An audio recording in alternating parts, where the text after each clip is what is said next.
कि आप बहुत ही शॉर्ट नोटिस पे यहाँ पे पहुंचे। इस प्रेस कॉन्फ्रेंस ये जो रखी हुई है हमने, इसका मेन मकसद ये है, पिछले दिनों कुछ चोरियां हुई थी सब डिवीजन वेस्ट में, जो कि हमारे डीएसपी साहब है सतीश भारद्वाज, उनके अंडर आता है। तो इसमें जो चोरियां हुई थी उनमें से कुछ 6 चोरियां पिछले दिनों पकड़ी गई। तो मैंने सोचा कि इसी मतलब प्रेस कॉन्फ्रेंस के थ्रू आप लोगों को इनके बारे में बताया जाए कि जो हमने रिकवरी की है। जैसे लगभग 6 चोरियां हैं, उनमें 37 लाख के लगभग रिकवरी हुई है। तो मैं वन बाय वन थोड़ा थोड़ा इनको डिस्क्राइब करूंगा। जैसे सबसे पहली चोरी थी 19/2/25 की, एफआईआर नंबर 2225 जानीपुर थाना। इसमें 2 गोल्ड बैंगल्स, एक Apple iPad, 2 mobile phone, 3 pair of Woodland shoes चोरी हुए थे। इसमें पीएसआई शिराज अहमद जो जानीपुर थाने के हैं, इन्होंने इस पे बड़ा काम किया। एसडीपीओ साहब ने टीम्स बनाई थी इनके साथ, एसएचओ साहब ने, एसएचओ जानीपुर विक्रम ने, इन्होंने बड़ा अच्छा रोल प्ले किया। और एक लड़का एप्रीहेंड किया जो कि हाउस हेल्पर था।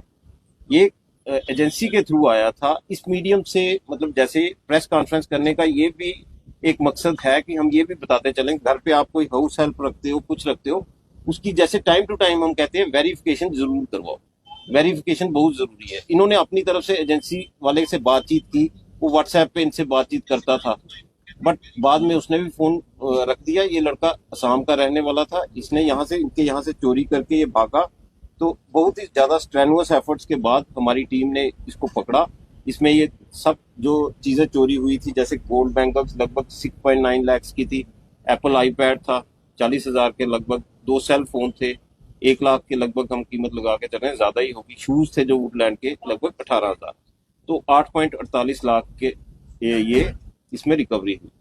उसी के बाद एक और एफआईआर लगी थी जानीपुर थाने में 20/2/2025 की, एफआईआर नंबर 2325। ये 2225 थी, ये 2325। इसमें एक बुलेट चोरी हुआ था, जिसमें हमारा पीएसआई शक्ति सिंह, आप जानते होंगे, चौकी ऑफिसर यहाँ हाई कोर्ट, उन्होंने इसमें रिकवरी की थी इस बुलेट बाइक की। और इसमें जो चोर पकड़ा गया ये धीरज सिंह करके है, कोई गुम्मट का रहने वाला। इसके ऊपर कोई 25-26 एफआईआर ऑलरेडी लगी। इसके अलावा ये तो हो गया हमारे जानीपुर के 2 पर्चे जो रिसेंटली लगे थे। अब मैं आपको बख्शी नगर के कुछ जो रिकवरीज हुई हैं उनके बारे में बताता चलूंगा। एक मेजर जो चोरी हुई थी उसमें एफआईआर नंबर 1725। इसमें एक शख्स किसी के घर में आया टोका लेकर, वो घर पे नहीं थे, उनके बच्चे को डराया धमकाया और उनसे लगभग घर से 175 ग्राम गोल्ड, 200 ग्राम सिल्वर और लगभग 2 लाख कैश वहां से चोरी करके चला गया। इसमें हमारी टीम ने बहुत एफर्ट्स किए। खासतौर पे मैं कहूंगा कि डीएसपी साहब तो इस पे पूरी नजर रखे। मान सिंह ने बहुत ही अच्छा काम किया, हमारे एसएचओ बख्शी नगर, इन्होंने भी टाइम टू टाइम इनके साथ चले। तो इसमें इन्होंने लगभग 160 ग्राम सोना रिकवर किया, 200 ग्राम सिल्वर और 1,70,000 का कैश। साथ ही साथ वो टोका भी रिकवर किया है और वो जो गाड़ी यूज हुई है वो भी सीज की है। इसके अलावा जो एक और एफआईआर, ये भी बख्शी नगर थाने की है। इसमें है केस एफआईआर नंबर 325। इसमें भी ये चौकी अफसर सरवाल का बहुत अच्छा रोल रहा। सरवाल मतलब इन्होंने तो मेन रोल प्ले किया, बाकी एसडीपीओ साहब शाना बशाना इनके साथ रहे, सुपरवाइज करते रहे, एसएचओ बख्शी नगर भी। इसमें जो गोल्ड ज्वेलरी हुई थी थोड़ी सी चोरी, प्लस एक फोन चोरी हुआ था, इसकी भी जो रिकवरी है इसमें लगभग वैल्यू 1 लाख के आसपास है। इसी के साथ साथ एक एफआईआर लगी थी 1025 और एफआईआर नंबर 189/24। ये जीएमसी से कोई स्कूटीज चोरी हुई थी, 2 स्कूटीज रिकवर की गई। उसके साथ साथ एक ई रिक्शा था, वो भी इन्होंने पकड़ा है, अभी पहचान नहीं हुई किसका है, वो भी सीज कर रखा है। तो इनके बारे में मैं बताना चाहता था, इन चोरियों के बारे में। तो इनमें जैसे मैंने पहले कहा लगभग 37 लाख की रिकवरी है। और मैं प्रेस कॉन्फ्रेंस खत्म करने से पहले ये दोबारा जो लोग भी आपके चैनल्स, आपके ये जितने भी फुटेज है ये देखें, मैं सबसे ये रिक्वेस्ट करूंगा, घर पे किसी को भी रखें, वेरिफिकेशन जरूर करवाएं। टेनेंट वेरिफिकेशन, अगर कोई टेनेंट रखे उसको अपनी दुकान पे, अपने काम पे, कहीं पे किसी को रखें, वेरिफिकेशन पुलिस से जरूर करवा लें। आपने सिर्फ इंटीमेट ही करना है, पुलिस आपके लिए वो काम करेगी। उससे आपका जो कामकाज है सशक्त रहेगा और सेफ रहेगा।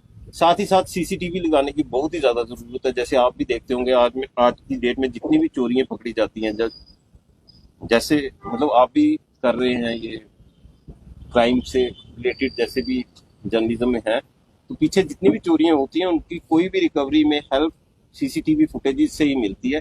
तो आज की डेट में बहुत जरूरी है सीसीटीवी लगाना। मैं सबसे रिक्वेस्ट करूंगा आपके माध्यम से कि सीसीटीवी अपने जितने भी आउटलेट्स हैं उनके बाहर लगाएं, घरों के बाहर लगाएं।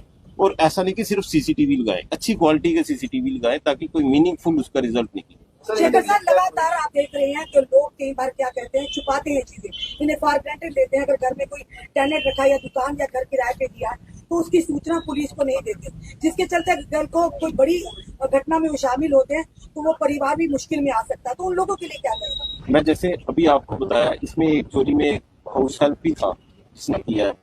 तो ये मौके होते हैं, आप लोग मीडियम बनते हो। ये प्रेस कॉन्फ्रेंस करने का मेन मकसद ही यही था, वरना मैं बहुत कम, आप जानते हैं, आप नाराज भी रहते हैं मेरे से।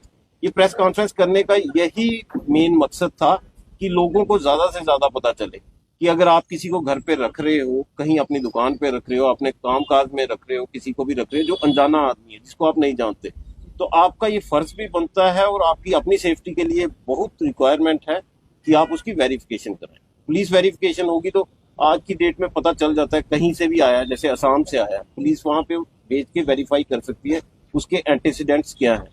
तो मैं सबसे आपके माध्यम से यही रिक्वेस्ट एक करूंगा। तरफ से जनता की कहीं ना कहीं नाराजगी होती है कि लगातार चोरियों की वारदात बढ़ रही है, पर वही दूसरी तरफ जब ये रिकवरी होती है तो जनता का विश्वास जो है पुलिस पर फिर से बढ़ जाता है। क्या कहें? मैं यही कहना चाहता हूँ, प्रेस